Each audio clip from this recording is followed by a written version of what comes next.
Political exclusive ಸುದ್ದಿಯನ್ನ ನಿಮ್ಮ ಮುಂದೆ ಇಡ್ತಾ ಇದ್ದೀವಿ. ಲೋಕಸಭೆ ಚುನಾವಣೆಗೆ ಇನ್ನು ಉಳಿದಿರೋದು ಕೇವಲ 3 ತಿಂಗಳು ಮಾತ್ರ. ಲೋಕಸಭೆ ಚುನಾವಣೆಗೆ ಈಗಾಗಲೇ INDI ಮಹಾ ಮೈತ್ರಿಕೂಟ ಇದೆ. ಆದರೆ ಕಾಂಗ್ರೆಸ್ಗೆ ಒಂದೇ ದಿನ 2 ಆಘಾತ ಎದುರಾಗಿದೆ. ಆ ಕಡೆ ಸಿಎಂ ಮಮತಾ, ಈ ಕಡೆ ಕೇಜ್ರಿವಾಲ್ ಎನ್ನುವಂತಹ ಸ್ಥಿತಿ. ಮೋದಿ ಮಣಿಸೋದಿಕ್ಕೆ ಕಾಂಗ್ರೆಸ್ಗೆ ದೊಡ್ಡ ಮಟ್ಟದಲ್ಲಿ ಇದು ಹಿನ್ನಡೆ ಆಗತ್ತೆ. ಯಾಕಂತಂದ್ರೆ ಮೈತ್ರಿಕೂಟದಲ್ಲಿ ಈಗ ಸೀಟು ಹಂಚಿಕೆಯ ಗೊಂದಲ ಶುರುವಾಗಿರೋದು. ಕಾಂಗ್ರೆಸ್ಗೆ ಒಂದೇ ದಿನ 2 ಆಘಾತ. ಆ ಕಡೆ ಸಿಎಂ ಮಮತಾ, ಈ ಕಡೆ ಅರವಿಂದ ಕೇಜ್ರಿವಾಲ್. ಮೋದಿ ಮಣಿಸಲು ಸಜ್ಜಾದ ಕಾಂಗ್ರೆಸ್ಗೆ ಬಿಗ್ ಶಾಕ್ ಇದು.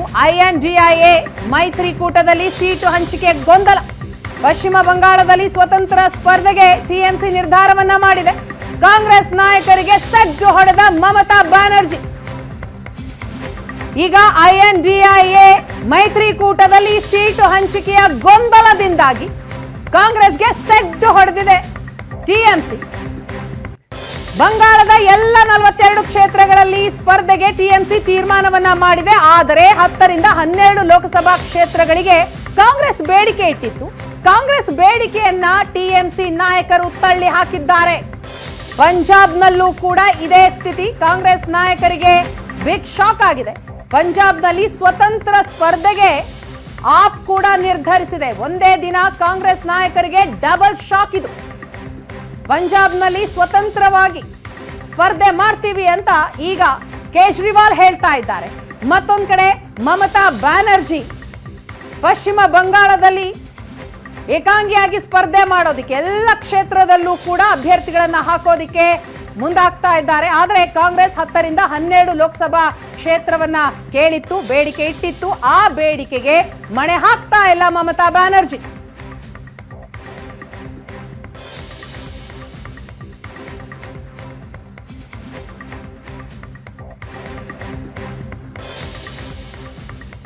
ಈ ಬಗ್ಗೆ ಇನ್ನಷ್ಟು ಡೀಟೇಲ್ಸ್ ಕೊಡ್ತಾರೆ ನಮ್ಮ ಪ್ರತಿನಿಧಿ ಶಶಿಶೇಖರ್ ಲೈವ್ ನಲ್ಲಿದ್ದಾರೆ. ಎಸ್ ಶಶಿ, TMC ಇಂದ ಇದು ಎಕ್ಸ್ಪೆಕ್ಟೆಡ್ ಡಿಸಿಷನ್ ಅಂತ ಅನ್ಸುತ್ತಾ?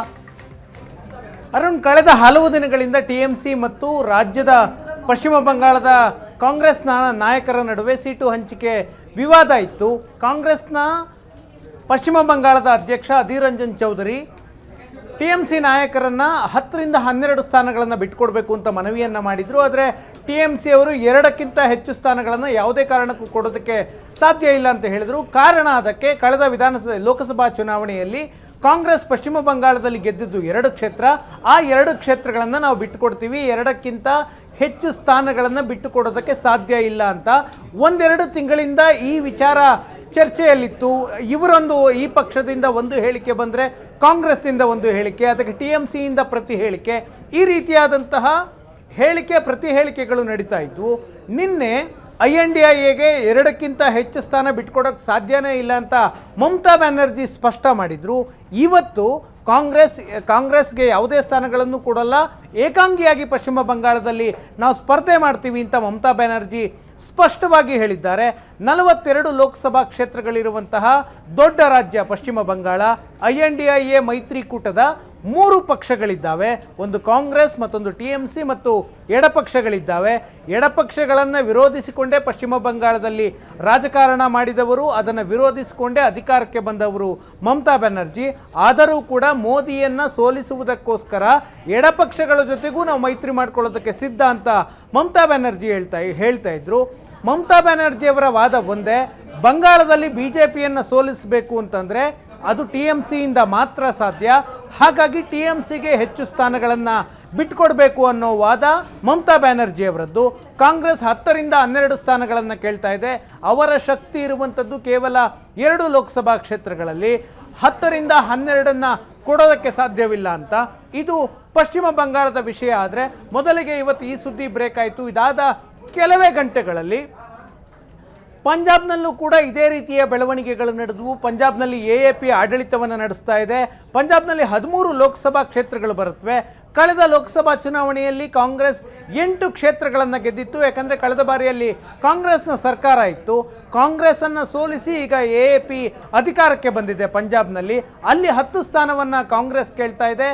AAP ಅಷ್ಟು ಸ್ಥಾನಗಳನ್ನು ಕೊಡೋದಕ್ಕೆ ಸಿದ್ಧ ಇಲ್ಲ.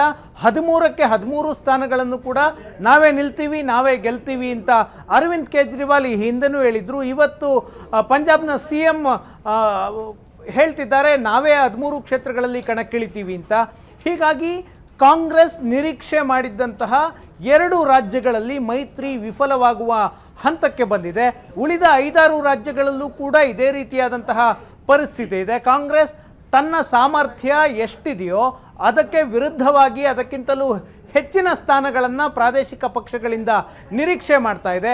ಆ ಕಾರಣಕ್ಕಾಗಿ INDIA ಮೈತ್ರಿಕೂಟದ 2 ಪ್ರಮುಖ ಪಕ್ಷಗಳು AAP ಮತ್ತು TMC ಈ 2 ಪಕ್ಷಗಳು ಕೂಡ ಮೈತ್ರಿಕೂಟದ ಸೀಟು ಹಂಚಿಕೆಗೆ ನಮ್ಮ ಒಪ್ಪಿಗೆ ಇಲ್ಲ, ನಾವು ಸೋಲೋ ಸ್ಪರ್ಧೆ ಮಾಡ್ತೀವಿ, ಏಕಾಂಗಿಯಾಗಿ ಸ್ಪರ್ಧೆ ಮಾಡ್ತೀವಿ ಅಂತ ಹೇಳ್ತಿದ್ದಾರೆ. ಕಾಂಗ್ರೆಸ್ ಉದಾಹರಣೆಗೆ ಕಾಂಗ್ರೆಸ್ ಸಾಮರ್ಥ್ಯಕ್ಕಿಂತ ಹೆಚ್ಚು ಸ್ಥಾನಗಳನ್ನು ಎಲ್ಲಿ ಕೇಳ್ತಾ ಇದೆ ಅನ್ನುವ ಪ್ರಶ್ನೆ ಬರುತ್ತೆ.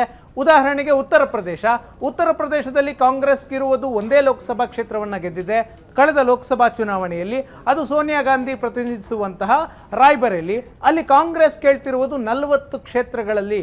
ಕಾಂಗ್ರೆಸ್ನ ಸಂಘಟನೆಯೇ ಇಲ್ಲದಂತಹ ರಾಜ್ಯದಲ್ಲಿ 40 ಕ್ಷೇತ್ರಗಳನ್ನು ಕೇಳ್ತಾ ಇದೆ. SP ಸಮಾಜವಾದಿ ಪಕ್ಷ ಮಧ್ಯಪ್ರದೇಶದ ಚುನಾವಣೆಯಲ್ಲಿ ಕೇವಲ 8 ಸ್ಥಾನಗಳನ್ನು ನಮಗೆ ಬಿಟ್ಕೊಡಿ ಅಂತ ಕೇಳಿತ್ತು. ಕಾಂಗ್ರೆಸ್ ಅದಕ್ಕೆ ಒಪ್ಪಿರಲಿಲ್ಲ. ಆಗ ಕಾಂಗ್ರೆಸ್ಗೆ ಮಧ್ಯಪ್ರದೇಶವನ್ನು ಗೆಲ್ಲುವ ಉತ್ಸಾಹ ಇತ್ತು.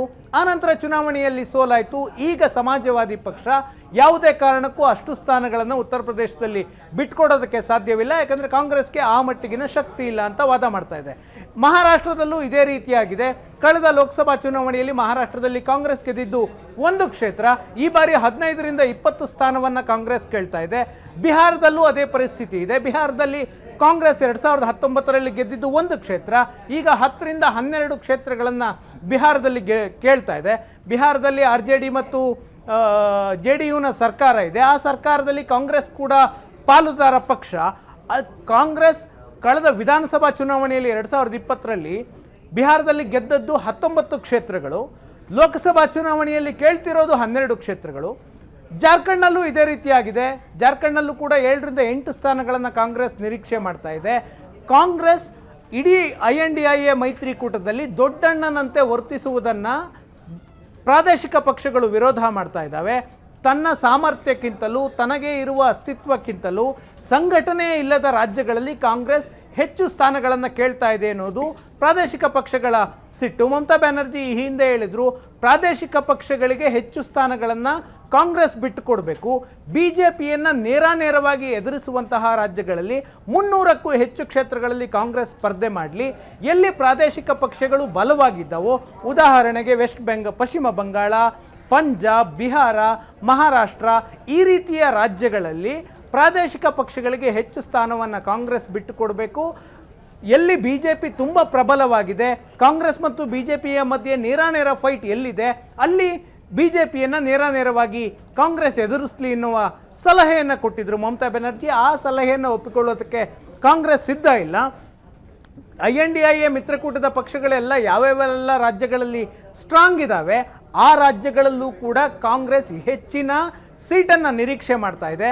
ಆ ಕಾರಣದಿಂದಾಗಿ ಇವತ್ತು 2 ಮಿತ್ರ ಪಕ್ಷಗಳು ಕಾಂಗ್ರೆಸ್ ಜೊತೆಗಿನ ಅಲಯನ್ಸನ್ನು ಕಟ್ ಮಾಡುವಂತಹ ಘೋಷಣೆಯನ್ನು ಮಾಡ್ಕೊಂಡಿದ್ದಾವೆ. ಮಮತಾ ಬ್ಯಾನರ್ಜಿ ಇವತ್ತು ಹೇಳಿದ್ರು, ಪಶ್ಚಿಮ ಬಂಗಾಳದಲ್ಲಿ ಅಷ್ಟೇ ಅಲ್ಲ, ಪಶ್ಚಿಮ ಬಂಗಾಳದ ಹೊರಗಿನ ರಾಜ್ಯಗಳಲ್ಲೂ ಕೂಡ ನಾವು ಏಕಾಂಗಿಯಾಗಿ ಸ್ಪರ್ಧೆ ಮಾಡೋದಕ್ಕೆ ಸಿದ್ಧರಾಗಿ ಅಂತ ಪಕ್ಷದ ನಾಯಕರಿಗೆ ಸೂಚನೆಯನ್ನು ಕೊಟ್ಟಿದ್ದಾರೆ. TMC ಪಶ್ಚಿಮ ಬಂಗಾಳದ ಹೊರಗೂ ಕೂಡ ಕೆಲವು ರಾಜ್ಯಗಳಲ್ಲಿ ಅಸ್ತಿತ್ವ ಇದೆ. ಆ ಕಾರಣಕ್ಕಾಗಿ TMC ಕಾಂಗ್ರೆಸ್ನ ಜೊತೆಗೆ ಸಂಪೂರ್ಣವಾಗಿ ಅಂತರ ಕಾಪಾಡಿಕೊಂಡು ಎಲ್ಲ ರಾಜ್ಯಗಳಲ್ಲೂ ಕೂಡ ಇಂಡಿಪೆಂಡೆಂಟ್ ಆಗಿ ಸ್ಪರ್ಧೆ ಮಾಡುತ್ತಾ ಅಂತ. ನಿನ್ನೆಯಷ್ಟೇ ರಾಹುಲ್ ಗಾಂಧಿ ಶಶಿ ದೊಡ್ಡಣ್ಣನಂತೆ ವರ್ತಿಸ್ತಾ ಇರುವಂತಹ ಕಾಂಗ್ರೆಸ್ ಈಗ ಅದಕ್ಕೆ ಈಗ ಪ್ರಾದೇಶಿಕ ಪಕ್ಷಗಳು ವಿರೋಧಿಸ್ತಾ ಇದೆ. ಆ ಎಕ್ಸಾಂಪಲ್ 2 ರಾಜ್ಯದಲ್ಲಿ ನಾವು ನೋಡ್ತಾ ಇದ್ದೀವಿ. ಈ ಮೈತ್ರಿಕೂಟ ರಚನೆ ಆಗುವ ಮೋಟಿವ್ ಇದ್ದದ್ದೇ ಮೋದಿ ಅವರನ್ನ ಸೋಲಿಸಬೇಕು ಅನ್ನುವಂತಹ ಒಂದು ಉದ್ದೇಶದಿಂದ. ಆದ್ರೆ ಈಗ ಲೋಕಸಭೆ ಚುನಾವಣೆಯ ಹೊಸ್ತಿಲಿನಲ್ಲಿ ಈ ರೀತಿ ಮೈತ್ರಿಕೂಟದಲ್ಲಿ ಬಿರುಕು ಕಾಣಿಸ್ಕೊಳ್ತಾ ಇರುವಂತದ್ದು ಏನ್ ಸಂದೇಶ ಕೊಡ್ತಾ ಇದೆ ಇದು? ವೀಣಾ, ಸಹಜವಾಗಿ 28 ಪಕ್ಷಗಳ ಒಂದು ಮೈತ್ರಿಕೂಟ ಅಂತಾನೆ ಭಿನ್ನಾಭಿಪ್ರಾಯಗಳು ಸಹಜವಾಗಿರುತ್ತವೆ. ಆದರೆ ಲೋಕಸಭಾ ಚುನಾವಣೆ ಇನ್ನು 2 ತಿಂಗಳಷ್ಟೇ ಇದೆ. ಮಾರ್ಚ್ನಲ್ಲಿ ಲೋಕಸಭಾ ಚುನಾವಣೆ ಅನೌನ್ಸ್ ಆಗುತ್ತೆ. ಏಪ್ರಿಲ್ 2ನೇ ವಾರದಲ್ಲಿ ವೋಟಿಂಗ್ ಶುರುವಾಗುತ್ತೆ. ಇಂತಹ ಸಂದರ್ಭದಲ್ಲೂ ಕೂಡ 28 ಮೈತ್ರಿಕೂಟದ ಪಕ್ಷಗಳಿಂದ ಸೀಟು ಹಂಚಿಕೆಯ ಒಂದು ರಾಜ್ಯದಲ್ಲೂ ಕೂಡ ಅಂತಿಮ ಆಗಿಲ್ಲ. ಡಿಸೆಂಬರ್ 10ನೇ ತಾರೀಕು ದೆಹಲಿಯಲ್ಲಿ INDIA ಮೈತ್ರಿಕೂಟದ ನಾಯಕರ ಸಭೆ ನಡೆದಿತ್ತು. ಆ ಸಭೆಯಲ್ಲಿ ಈಗಾಗಲೇ ಲೇಟ್ ಆಗಿದೆ. ಡಿಸೆಂಬರ್ 30ರ ಒಳಗೆ INDIA ಮೈತ್ರಿಕೂಟ ಎಲ್ಲ ರಾಜ್ಯಗಳಲ್ಲೂ ಕೂಡ ಕ್ಷೇತ್ರ ಹಂಚಿಕೆಗಳನ್ನು ಫೈನಲ್ ಮಾಡ್ಕೊಳ್ಬೇಕು. ಮೋದಿಯನ್ನು ಸೋಲಿಸುವ ಉದ್ದೇಶದಿಂದ ಒಂದಾಗಬೇಕು. ಆ ಉದ್ದೇಶ ಈಡೇರಬೇಕು ಅಂದರೆ ಕ್ಷೇತ್ರ ಹಂಚಿಕೆ ಫೈನಲ್ ಆಗಬೇಕು. 400ಕ್ಕೂ ಹೆಚ್ಚು ಕ್ಷೇತ್ರಗಳಲ್ಲಿ ಒಮ್ಮತದ ಅಭ್ಯರ್ಥಿಯನ್ನು ನಾವು ಹಾಕಬೇಕು ಅನ್ನುವಂತಹ ಚರ್ಚೆಗಳಾಗಿದ್ವು. ಡಿಸೆಂಬರ್ 30 ಮುಗಿದಿದೆ, ಜನವರಿ 30 ಬಂದಿದೆ. ಈವರೆಗೆ ಒಂದು ರಾಜ್ಯದಲ್ಲೂ ಕೂಡ ಈ INDIA ಮೈತ್ರಿಕೂಟದಿಂದ ಎಲ್ಲೂ ಕೂಡ ಕ್ಷೇತ್ರ ಹಂಚಿಕೆಗಳಾಗಿಲ್ಲ. ಬಿಜೆಪಿ ಫೆಬ್ರವರಿಯ ಮೊದಲನೇ ಅಥವಾ 2ನೇ ವಾರದಲ್ಲಿ ಮೊದಲ ಲಿಸ್ಟ್ ಬಿಡುಗಡೆ ಮಾಡ್ತೀವಿ ಅನ್ನುವ ಮಟ್ಟಕ್ಕೆ ಎಲೆಕ್ಷನ್ಗೆ ಸಿದ್ಧತೆಯನ್ನು ಮಾಡಿಕೊಳ್ತಾ ಇದೆ. ಬಿಜೆಪಿಯನ್ನು ಸೋಲಿಸುವ ಉದ್ದೇಶದಿಂದ ಒಟ್ಟಾದಂತಹ ಪಕ್ಷಗಳು ಯಾವ ರಾಜ್ಯದಲ್ಲೂ ಈವರೆಗೆ ಒಂದು ಕ್ಷೇತ್ರವನ್ನು ಕೂಡ ಹಂಚಿಕೆ ಮಾಡೋದ್ರಲ್ಲಿ ಸಫಲ ಆಗಿಲ್ಲ. ಎಸ್ ಥ್ಯಾಂಕ್ ಯು ಶಶಿ ತಮ್ಮೆಲ್ಲ ಮಾಹಿತಿಗಾಗಿ.